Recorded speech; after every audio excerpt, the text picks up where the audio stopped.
What's up, everybody? Welcome to the Disc Golf Nerd Plastic Podcast. In this episode, we're going to talk about the Disc Golf World Tour. Now that its first season has concluded, we're also going to talk about the 2016 USDGC. Keep in mind with all this stuff, guys, it's just my opinions. I don't think I'm a big deal or anything. I'm just a guy who makes YouTube videos, tries to help out beginners, and post some reviews that people might get some useful information out of. I don't think I'm a big deal or anything like that. These are just my opinions based on the fact that I am a part of the community in my own small way, but mostly just as a fan. What I want to see as a disc golf fan, and what I think about some of the decisions made at the Disc Golf World Tour and the 2016 USDGC in particular.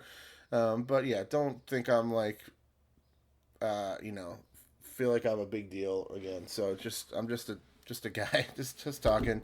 These are my opinions. We're gonna talk golf. I'm gonna try to be honest with you guys, and let you know what I thought of everything. Just again, as a fan, as somebody who follows disc golf very closely. Like, disc golf is my sport. I have a few other sports that I follow.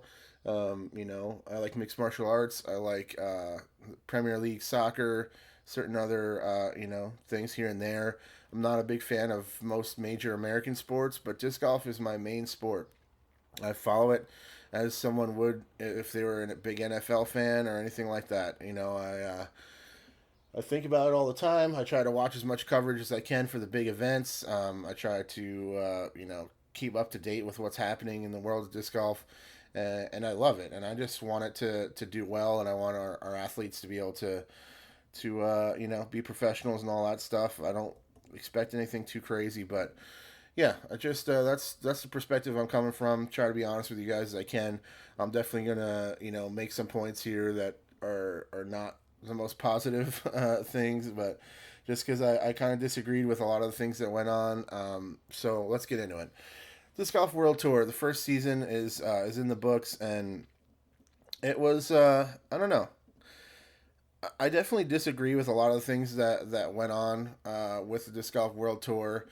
One of the things I take issue with is that they didn't have a women's division. I think that was definitely a controversial and pretty unfortunate choice to make. I understand that they were trying to do the one field, one champion thing, and I dig that. I get it, but I still see no reason why you couldn't just do open men, open women. It's still essentially one field.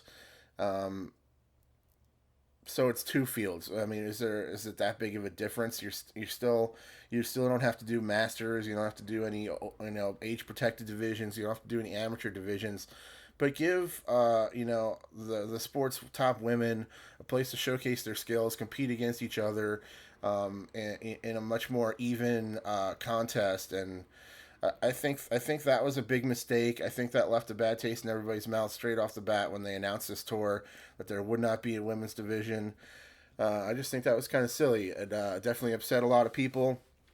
Again, I understand the whole one field, one champion thing, but at the same time, one division, one champion. But at the same time, I think that's kind of a weird decision to just not include a women's division. Basically, essentially, all due respect to our top women, essentially making it impossible for a woman to win any of the events.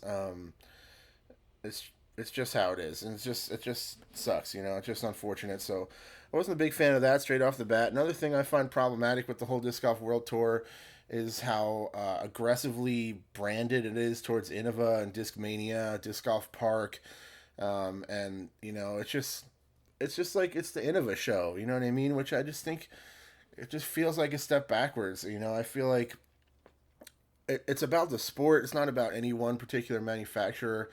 And I just don't like the coverage only being focused around Innova. We definitely saw some questionable things that, could be definitely construed as bias towards certain players on the coverage and certain things like that, based on sponsorship. But I just don't dig that. Another thing that I don't really like about that whole thing, and I haven't really heard anybody else mention, is that it seems like a little bit of a conflict of interest to have somebody who is running a professional tour, but also sponsors players underneath their own brand.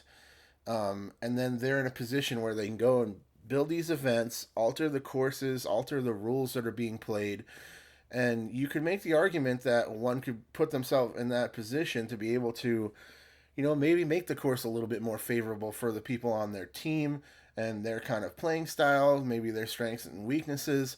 And it just seems like a conflict of interest to me, that you can sponsor players, have a vested interest in them doing well, and then also be in a position where you can take major events like the USDGC and alter the layout, alter the rules that are being played. That could potentially, and I'm not saying this happened or whatever, I'm just saying that it could potentially, you know, open up the door for some weird conflicts of interest. So that's just something that I've thought about, and I want to try to. I'm gonna try not to like compare the disc golf pro tour and the disc golf world tour too much during this podcast. I might make some comparisons here and there, but that was one thing that I really appreciated about the disc golf pro tour, is that it was very open. It was about the game as a whole. It was about disc golf as a whole. When watching live coverage for the disc golf pro tour, we would see legacy commercials, full turn disc commercials, Discraft, Innova, DGA, Vibram. They were all like together under that banner, and it was just about disc golf. It was about professional disc golf, showcasing our players, and I really like that. With the disc golf world tour, it's so aggressively branded and like very kind of a corporate way. That just isn't my thing. I just don't dig it. For the USDGC coverage, for the round coverage, it would start. They play one hole and then they go straight to like Innova commercials or disc golf park commercials. It's like, all right. I mean, we get it. I mean, you got to put your commercials in there and stuff, but it's like, I don't know. Did anybody not know that it was an Innova production at this point? It's just, I wasn't a big fan of that kind of stuff. Another thing that I will throw out there is that I definitely have some biases involved in this, but just because a lot of the things that I see UC Maresma talking about, referencing, and like his idea and like his vision of disc golf going forward, I don't dig it. I don't agree with what he says. I don't like the fact that he feels like every course has to have really long. All the holes need to be a certain length in order to be professional, and I don't like the fact that he wants to, kind of push disc golf more towards ball golf courses and much more open style golf where it's just big shot after big shot after big shot. I don't really dig any of that stuff. I don't really dig the way he came out on social media putting out these polls and stuff, and then basically, in my opinion, as an indirect way to just come out and criticize his competitors, whether that's the national tour, the PDGA national tour, or the disc golf pro tour. He's putting these polls and posts out on social media, basically, criticizing and calling out the disc golf pro tour for certain things that he didn't like and stuff like that. I just leaves a bad taste in my mouth. He tries to frame it as, oh, I was just putting this out there for discussion. We'll see how people feel about it. But let's be honest. We all know what he's doing. He's putting it out there as a way to indirectly go, oh, look what these guys are doing. Isn't this, oh, can you believe that they're doing this? That's what's going on. Does anybody, like, not agree? I mean, maybe I'm crazy, but it seems pretty obvious that that's what is going on in those circumstances. I'm not going to reference specific instances, but if you guys remember back towards, during the middle of the disc golf pro tour, it happened multiple times. So whatever. That being said, I'm just not a huge fan of the way UC thinks about disc golf and the vision he has moving forward. Obviously, he's a much more influential and important figure in the world of disc golf than I'll ever be, and than most people will ever be. He's out there growing the game and pushing it and trying to make it more professional in his own way, but I just disagree with some of his opinions on stuff. The coverage for the Disc Golf World Tour, I was not super enthused by. We basically got no live coverage whatsoever. I also find it pretty interesting that, like, early on with the Disc Golf World Tour, when he was UC was making announcements about it and stuff, he said flat out, like, yeah, the payouts are not going to be very high. We did that we're doing that on purpose because we're trying to funnel money into the media side of things more, and so the payer playouts or the player payouts rather are going to be somewhat diminished based on the fact that other funding and stuff is going to go into the media side of things. Well, I think it's weird that you're going to say that you're going to, basically take money out of the pay structure for the athletes in order to promote more media, and then all the commercials that are all shown on all of the stuff is just Discmania, Disc Golf Park, Millennium, and Innova stuff. So, I mean, are you putting that money into your own commercials, like your own media for your own companies? Because that's kind of weird. And also, you know, you're putting this money into media. Meanwhile, we get no live coverage for any of these events. They gave us kind of half-hearted, less than a full round coverage at La Mirada, and then based on the fact that it wasn't that big of a deal, they didn't get a lot of views and stuff. He basically just pulled the plug on it. Perhaps not taking into account the fact that it wasn't like a big event that people really know about or care about. And maybe that has something to do with the numbers, and then basically use that to make a decision that, hey, we're not going to worry about live coverage. And then the live coverage that did basically happen was Avery Jenkins with an iPhone on a selfie stick. No Zoom, poor video quality, and Avery walking around pointing his cell phone at people and talking while these guys are playing. It just seemed completely ridiculous for what's supposed to be a high-level professional tour, and one where you're saying that you're going to put a lot of the funds and stuff towards the media side of things to not even give us live coverage, and then to give us Avery walking around with a selfie stick and an iPhone. I just thought that was really weird and just made the whole thing kind of seem ridiculous, You have these big major events taking place in Europe, and your entire broadcast team is one guy with a cell phone. It just seems kind of ridiculous. They gave us a lot of edited coverage on Spin TV, and a lot of that stuff was good. But there's so many spoilers and stuff on social media and different things that I was never able to get like enthralled in the drama of what was going on with any of these events because I knew what happened. I don't know what it is with the Disc Golf World Tour and stuff, but they just really don't care if you want to like try to see it as it unfolds or see it happen in order. You know what I mean? They just throw it out there. This is what happened, and just the Instagram videos and stuff with the live scoring and the metrics. I like all that stuff for the people who want it. But at the same time, it's like it's just a ton of spoilers everywhere. And you basically could not be on social media whatsoever if you were trying to wait for these rounds to come out so you can see what happened without any spoilers. Here's the other thing, is like if you're not providing live coverage, you'd think you would do your best not to spoil things on people. Because if you don't provide live coverage, the only way people can see what happens without knowing what happens beforehand is by watching your coverage. So you need to be cognizant of the fact that when your coverage comes out, like people are waiting for that in order to try to see what happened without having it spoiled on them, because it's really a lot less interesting to see what happens in an event when you already know. Like if I already know that Ricky won, like where's the drama in watching the coverage? All I'm going to see is how he won or what happened. And sure, that's interesting. Sure, I will do that. And I did do that throughout the season. I watched a lot of the coverage.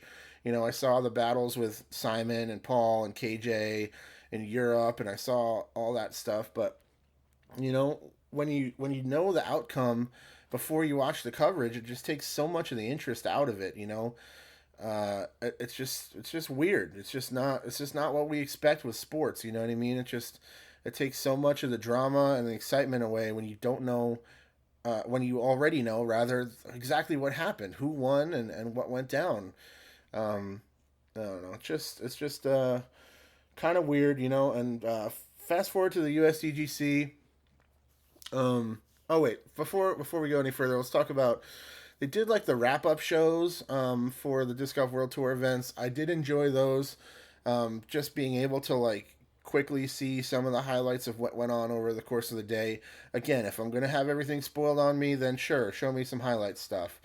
But you got to be careful with like the thumbnails and stuff that they're using on these highlight shows, because some people don't want to know who won and you have to. So this happened with USDGC, where one of the highlight shows had a picture of Jeremy Colling holding the trophy.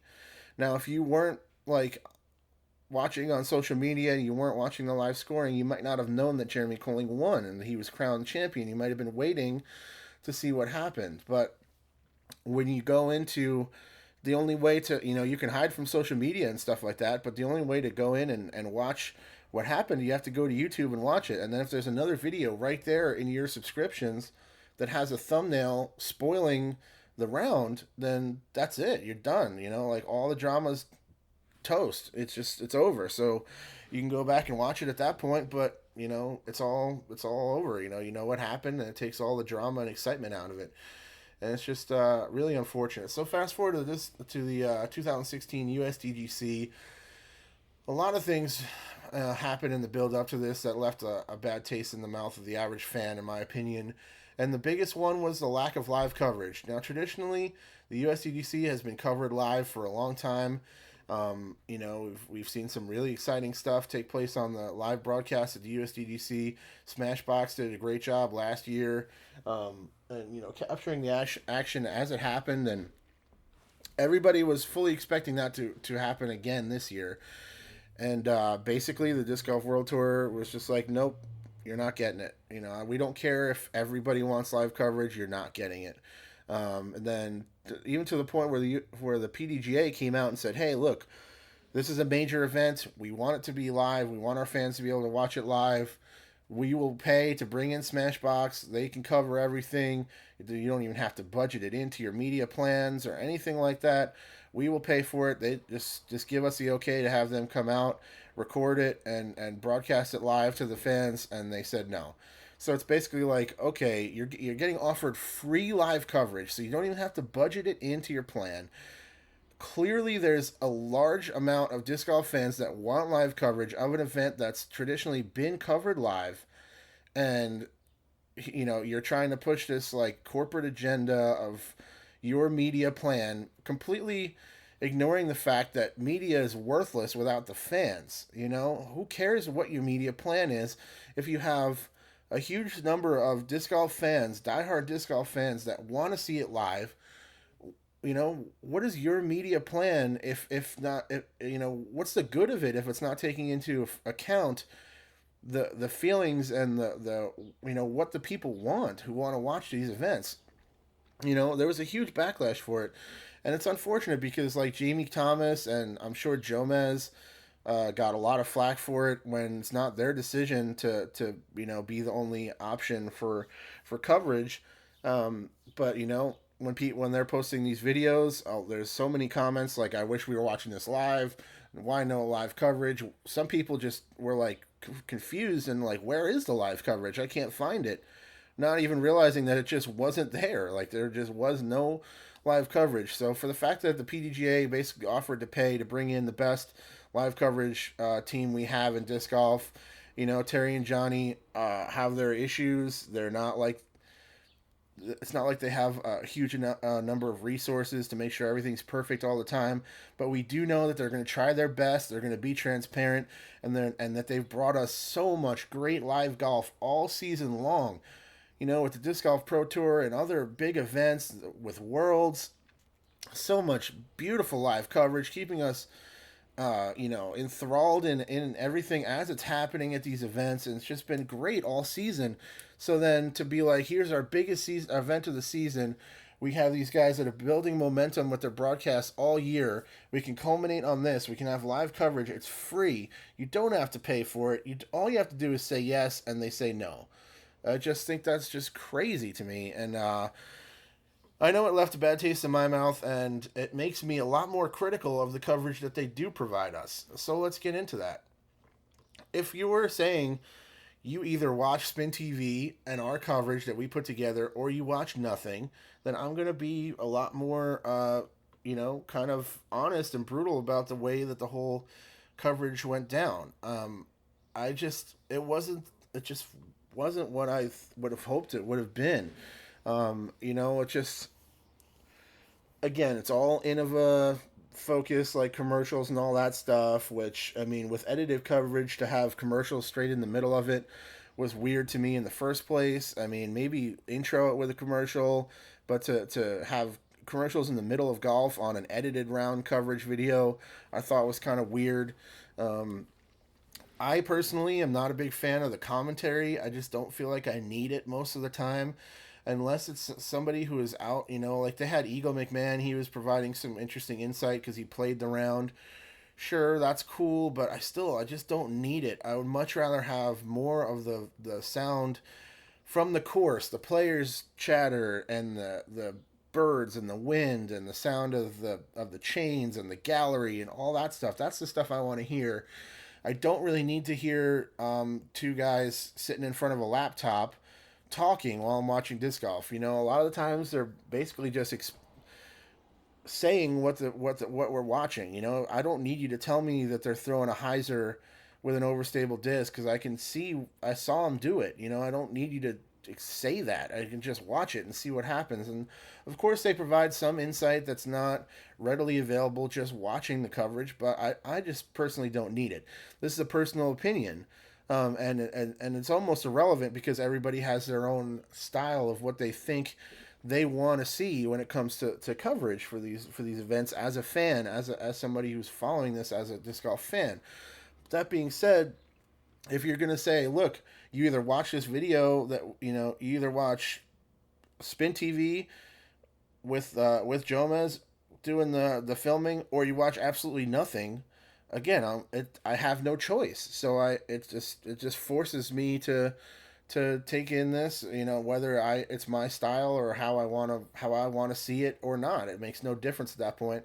It's either watch this or watch nothing, and it just seems unfortunate to me. Let's talk another quick comparison to Disc Golf Pro Tour, I guess.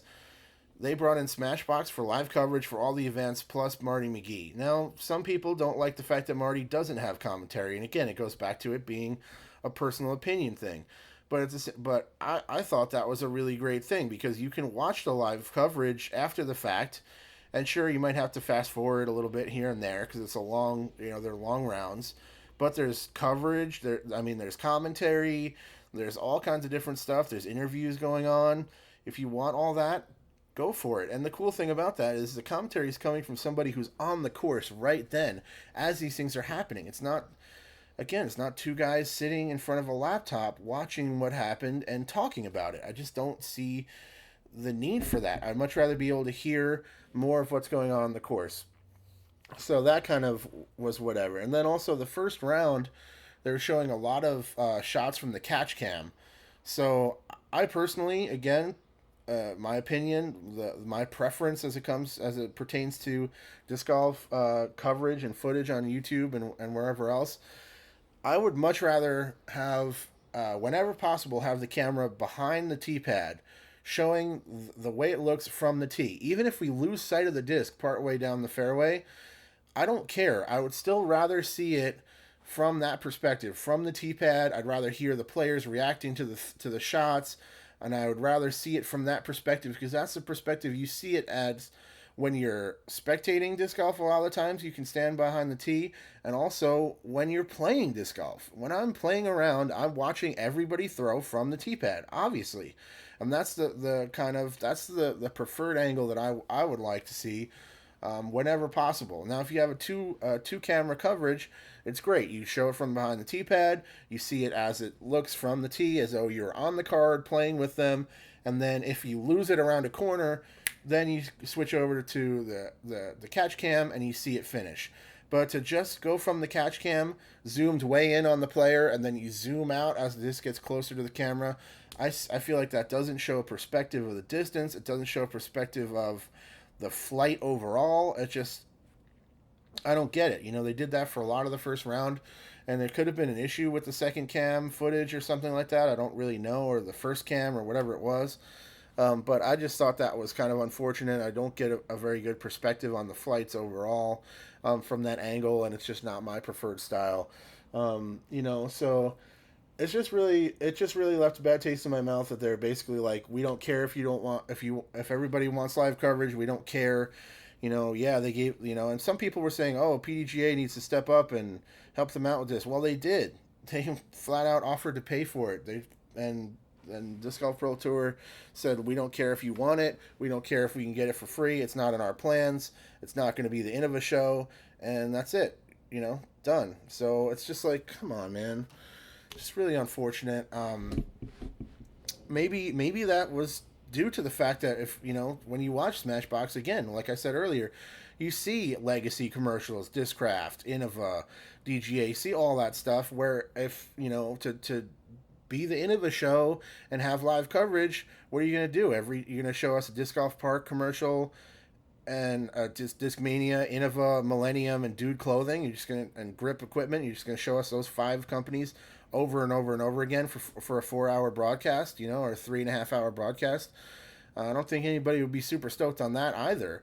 And then they'd have to come in and tell Smashbox who they may or may not, what commercials they may or may not show, and have all their influence on all that stuff. And so yeah, just crazy.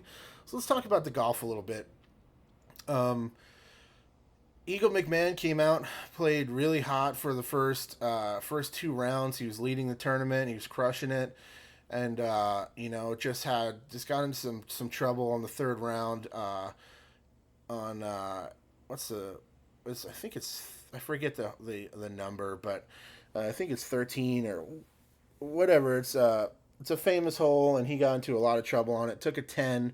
And it pretty much ruined his tournament, in one hole, which is why I am not a big fan of stroke and distance, why I think it's unfortunate that they're so devoted to it for the USDGC at this point. It's like, does anybody like seeing a player throw away an entire tournament on one hole because they make a couple of mistakes in a row, or potentially an unfortunate break can just make you have to throw again? Then you get frustrated, then you throw again, and you mess that up, and snowballs, and your whole tournament's over in one hole. Does anybody like that? Does anybody like seeing 10s and 12s and 14s on scorecards? Is that good? Does that make our sport look professional, to see somebody throwing over and over and over again on the same shot, trying to make it onto an island? Like, I don't get it. What is the point of that? Why is that so beneficial? Why are they so stoked about that they're going to, basically, there were no round ratings from the PDGA for this event because they were so devoted to the idea of continuing to have stroke and distance that they were just like, all right, whatever, we're still going to have stroke and distance. I don't care if you rate it or not. Just for what? And I think it's really unfortunate and kind of ironic that the person that seemed to get bit by the stroke and distance the most is the person that UC in the Disc Golf World Tour probably would have been the most excited to see win this thing, and that's Eagle Mcmahon. He's on Team Discmania. He's one of their top guys, top poster boy for Discmania out there. And UC and the other people running the event and their devotion to stroke and distance cost him dearly. And it's kind of ironic and unfortunate that's how it worked out. But yeah, I don't like seeing our players take double digits on par 4s and par 3s. I think it's insane. I don't get it, so I'm not a big fan of that either. And it really cost Eagle the tournament. He had no idea that the final round was going to be canceled. And if he was in the lead at the end of the 3rd, if he would have just got up and down for par on that one hole, he would have won. He'd be the USDGC champion right now. And because of one hole and stroke and distance. And, obviously he could have thrown the shots better. He could have executed them. But it just sucks to see somebody have a whole, multiple days and a whole season worth of work kind of culminate on one hole and one kind of a couple of mess ups in a row, and it's all over. It's just really unfortunate, and that's what happened. So, another interesting thing about USDGC 2016 that I still have not seen anybody really talk about is the fact that Paul McBeth finished in 20th place. Honestly, rewind a couple of weeks before the USDGC and take a poll, see how many people you can get to bet you money that Paul was going to finish outside of the top 10, let alone in 20th. I mean, he played as bad as he's played in years, and nobody even mentioned it. There's no mention it on any of the wrap-up shows. I don't know. I don't know. Maybe you wouldn't bring up the fact that somebody's doing poorly on a highlight show just because you can show the players that are doing well. I get that, but at the same time, like that's a big deal. I think that's worth mentioning. It's just I don't know. I think that's a big deal. I think that's worth mentioning. I think if Argentina was in the World Cup and Messi just played terrible, had no assists, no goals, and just was like basically a spectator for the whole World Cup, I think people would talk about that. I think that would be a big deal and it would be mentioned in the coverage, but we didn't hear anything about it on Spin TV. And again, maybe there was no real opportunity for that to be mentioned, but just crazy that's what happened. I mean, 20th place. It's just really, really shocking finish. Paul just got bit by Winthrop and the stroke and distance, and that's just what happened. There was just he just didn't play very well, didn't keep him inside the ropes, and ended up finishing way down the line, down there in 20th place. And I think that's an interesting talking point when a person that's considered to be the best player in the world by some people, finishes in 20th place in the biggest event of one of the biggest events of the year. I think that's kind of a big deal. I'm sure Paul at this point is just ready for the season to be over. I don't think he has any other events on the schedule. I think he'll be going back to look to recuperate and do some training on the off season and come back stronger next year. The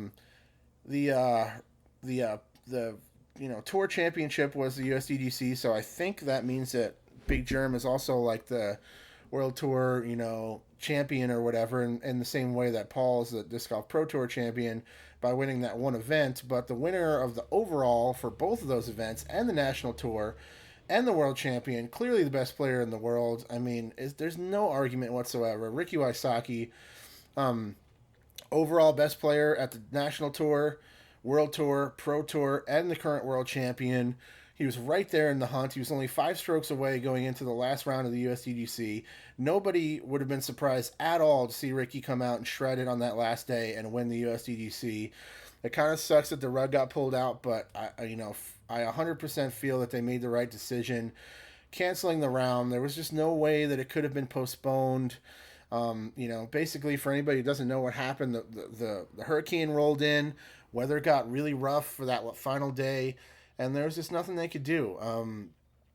They couldn't postpone the round because of how many people travel internationally and otherwise to the event.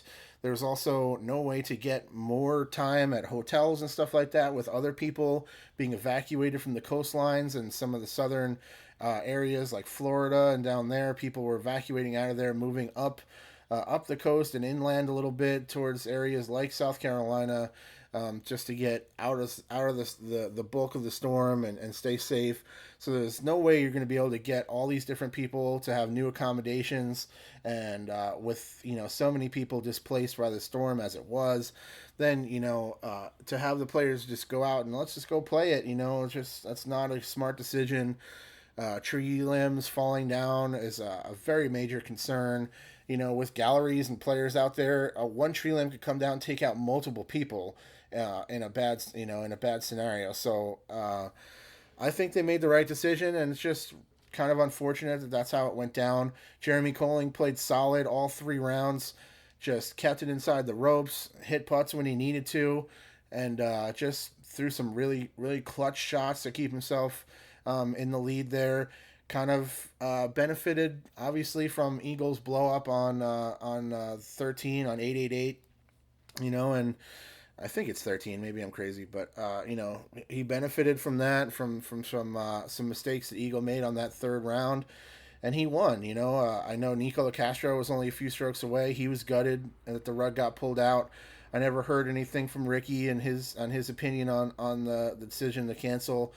But, being a fierce competitor, I'm sure all those guys wanted to go out and prove it. I'm sure they all wanted to go play it out. But, you got to do what you got to do. And I think for the record, 100% the right choice to cancel the round. And, definitely a deserving champion, Jeremy Colling. I think he had a really great chance of going out there and finishing it out strong on the last round, proving everybody that he had what it took to sleep on the lead, come out and do his thing. I'm sure nobody would have been surprised to see him do that.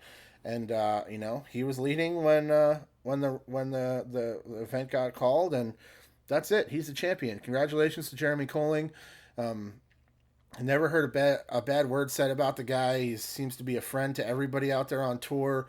He's just always seems to be in a good mood.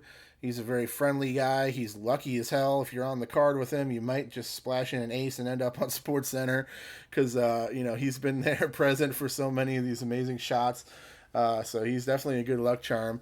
In fact, I think Big Jerm should start a charity where he goes and finds people that have been playing disc golf for at least a few years, say 3 years, and you don't have an ace. Jeremy comes out, you guys play a little pitch and putt short course, and you just play it out until you hit one. Because with him there, you're probably going to get one. He just seems to be really good luck. But yeah, he's always rooting for everybody. You saw when Ricky hit the ace on 17, that he was right there to congratulate him, and just his fierce competitor, Ricky, was putting himself in a position to chase him down on the last day, and he doesn't care. He's still right there to give him a hug and a high five and be excited for him, calling for the disc to go in the bucket. Let's talk about that real quick. I was a little bit upset with the clip that actually got sent to SportsCenter of that ace because Ricky releases the shot and then it immediately cuts to the catch cam and shows it from that angle. Meanwhile, they had a really sweet angle from up on the tee pad where you can see how he releases that shot, shapes it high, lets the natural fade, and the hyzer angle float that thing down and spike it straight into the chains, and just like you see how well he shaped that shot, and it didn't really do it justice when you're seeing it from the catch cam. The Instagram video that they had of that ace, plus the way they filmed it on the actual round coverage, was way better than, in my opinion, than what got sent to SportsCenter and what made it onto SportsCenter. But that being said, congratulations to Ricky for being on SportsCenter. I'm sure that was a really cool moment for him as a professional athlete to see himself on ESPN and all that stuff. That's all good. It got on my nerves that Max Bredos or whatever chuckled when the woman announced that it was disc golf. I don't know if he was, if that was meant to be disrespectful or what the little chuckle was all about, but it kind of got on my nerves. But that's just what we get. It's just we still have a long way to go before our sport is more legitimate. So let's wrap this thing up. Overall, 2016 USDGC, from a fan's perspective, the word that keeps coming to mind, unfortunately, is disappointing. I was just disappointed there was no live coverage. I was disappointed that you only get one style of coverage. I like Jomez. I think they do a good job. I think they have a good thing going on. I kind of feel bad, or just think it's strange that there's no Jomez logos and any of that stuff. There was no real reference other than a couple times with the commentary referencing the fact that Jomez was doing all this coverage, and really it just ended up being presented like it was the Disc Golf World Tour, like it was a Spin TV production. Meanwhile, the Jomez guys were out there probably doing all the editing, all the filming, and I think that's kind of weird. They didn't get to post any of the videos on their channel, obviously, so they didn't grow their subscriber base. So hopefully that's part of what UC was talking about with spending money on coverage, is hopefully he paid the Jomez guys well, because they unfortunately didn't seem to do much for their own cause, in my opinion, based on the fact that they're just, I bet you the average person watching the coverage had no idea they were even the ones doing it. Again, maybe I missed it, but I didn't see any logos or any of that stuff in the credits or anything, referencing that it was Jomez Productions that was putting this thing together. So that's a little bit unfortunate. But yeah, I just think it's really disappointing that it was either you like that style with the commentary and the camera angles they used, or you get nothing. If you wanted to stay away from it on social media, it was next to it was almost impossible not to know what was going on. But obviously, if you don't want something spoiled, you need to stay off of social media. But that's harder to do these days, especially for people that are in the disc golf world. You want to stay on top of what's going on. You don't want to fall behind on any of this stuff. But at the same time, if you go on there, you're going to have these things spoiled on you, and then you're just going to have to, watch the live coverage, or the live scoring rather. There was no live coverage, as we discussed, and then from there go back and watch the full rounds. But it just takes a lot of the drama and excitement away when you know what happened. I don't think the numbers on any sport would be very high if everybody knew what happened. How high would the numbers be on a big NFL game if everybody knew the score before you even started watching it? It's just, I don't know. Seemed like a step backwards. Seemed like kind of disappointing. And even though I think they made the right choice by calling the round early, I kind of feel like it was a pretty fitting end to an overall underwhelming and pretty disappointing 2016 USDGC from a fan's perspective. I can't really, obviously, can't talk for any of the players or anything like that. That kind of stuff will come out. I definitely recommend watching the wrap up show for the final day with the interviews of Jonathan Poole and Jeremy Colling and some other folks. That definitely helped put into perspective.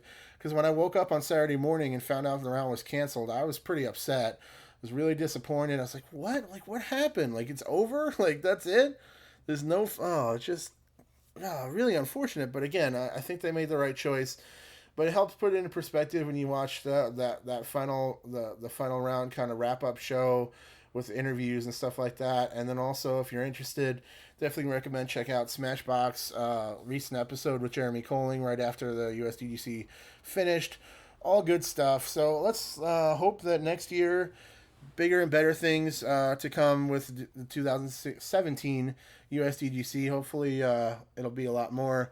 hopefully it'll be just a lot more inclusive and enjoyable for the average fan.